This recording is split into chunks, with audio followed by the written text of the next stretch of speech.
It's important that the world knows that a mining conglomerate doesn't give a shit about people, and that we're not going to let them rob us of what we've built. Most of the rank and file on the picket line, however, aren't looking for help from abroad. They are demanding that the Canadian government stand up for them. When Vale purchased Inco in 2006, it had to sign an agreement with the government to ensure the deal would be of a net benefit to Canada, including a promise to refrain from layoffs for 3 years. In March of this year, the company went ahead with 420 layoffs of Canadian staff, the majority of which were in Sudbury. The community at that time put pressure on Industry Minister Tony Clement to take action. He eventually explained in June why he had decided to not evoke the agreement against the company. Quote, "One of the things I look for is there an equality of pain around the world in these international enterprises? And judging from the shutdowns in Brazil, for instance, and other parts of the world, it seems that they haven't targeted Canada." Now the community is facing a rigid demand for concessions, and the government is refusing once again to take action against the company or to even make public the details of the agreement that they signed back in 2006.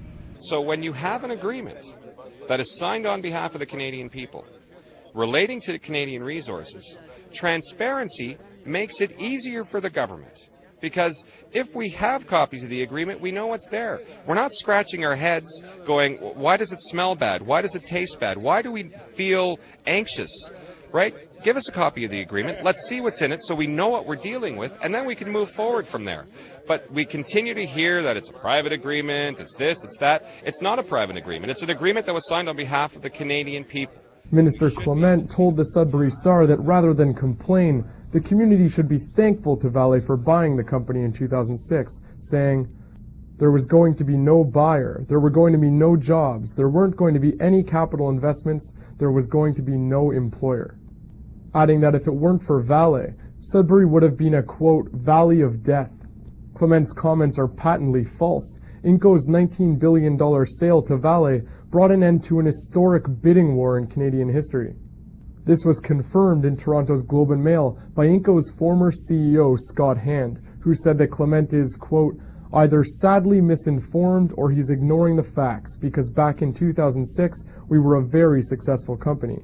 There were lots of companies trying to buy us." The Sudbury Basin is the richest ore body ever discovered in the world.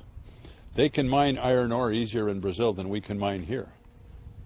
But it doesn't have gold, silver, copper, palladium, rhodium, the platinum group metals. It doesn't have all that. Many Sudbury residents, enraged that their industry minister would lie to try and lower their expectations for the value of their labor and resources, have demanded his resignation.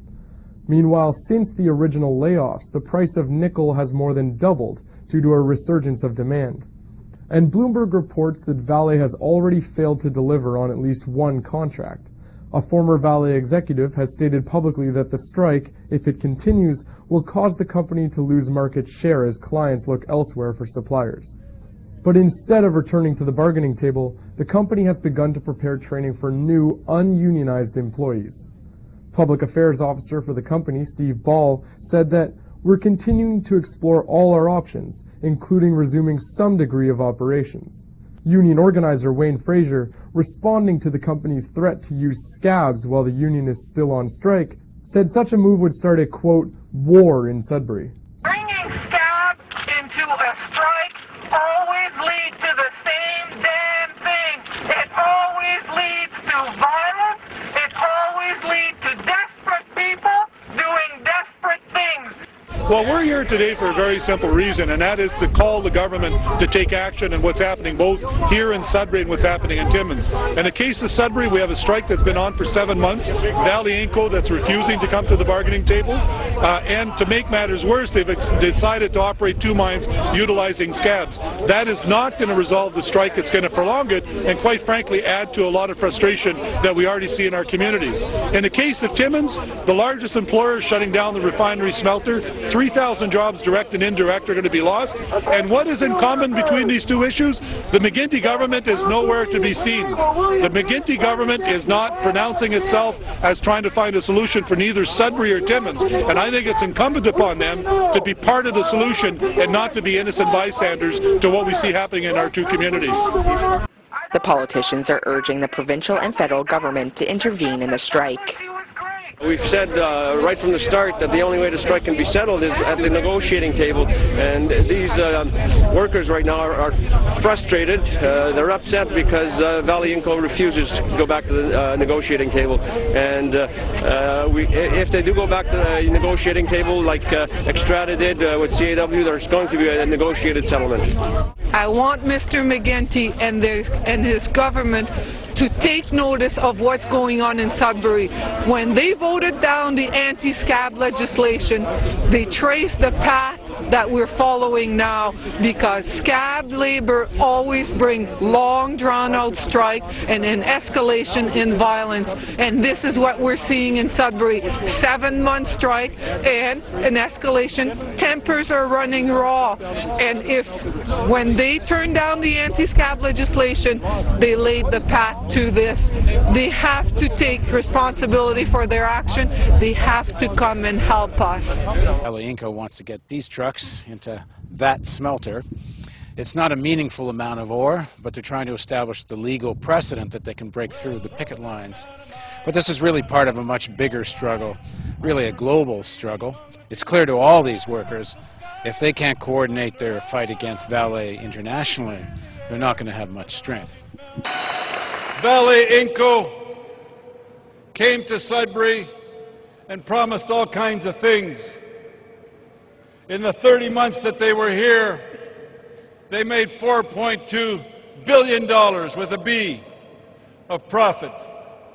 During that period of time, they extracted the wealth from our community and moved it offshore. The wealth we create in Sudbury flies right over Toronto and Ottawa and goes to bankers in Japan and in New York and in Great Britain and in Germany, and yes, in Brazil too. And the workers in Brazil get treated like chattel. When you hear their spokesman say that Vale wants a unified business model all around the globe. The unified business model they're talking about is what our friends in Brazil are struggling to change. I got an answer for them. The best business model that they should follow is the one we brought to Sudbury that gives us decent pension, decent wages, decent health and safety, and gives our members rights on the job. That's the model they ought to follow. That's the model that will bring them success. In the 1970s, while we were struggling to establish decent standards, and we had to have a strike almost every negotiations to get some dignity, they then called for the nationalization of Inco. I think it's time that we call for it again. These resources belong to us. These resources belong to us. Could this happen in Brazil, where most of the workers at a Vale operation go on strike and shut down the operations indefinitely until they get indeterminado? Até que chega num acordo.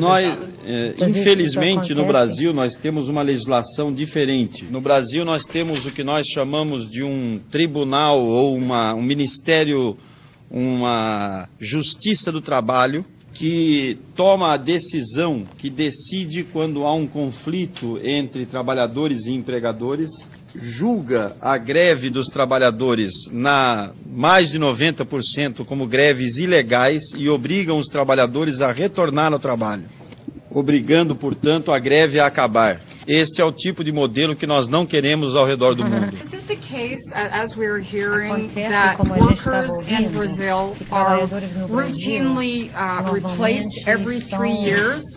So that they, for no cause. O Brasil não tem uma legislação de proteção contra a demissão sem justa causa. Para que vocês tenham uma ideia, no Brasil, o ano passado, nós tivemos 16 milhões e meio de novos trabalhadores, mas tivemos 15 milhões de trabalhadores que foram demitidos. 80% desses trabalhadores tinham entre 1 e 3 anos de empresa. Esta alta rotatividade de mão de obra no Brasil faz com que se demita um trabalhador que ganha $1.000 para contratar outro que ganha $500. Não só os trabalhadores sofrem, mas também os empresários, os comerciantes, a população local sofre com essa queda na renda dos trabalhadores.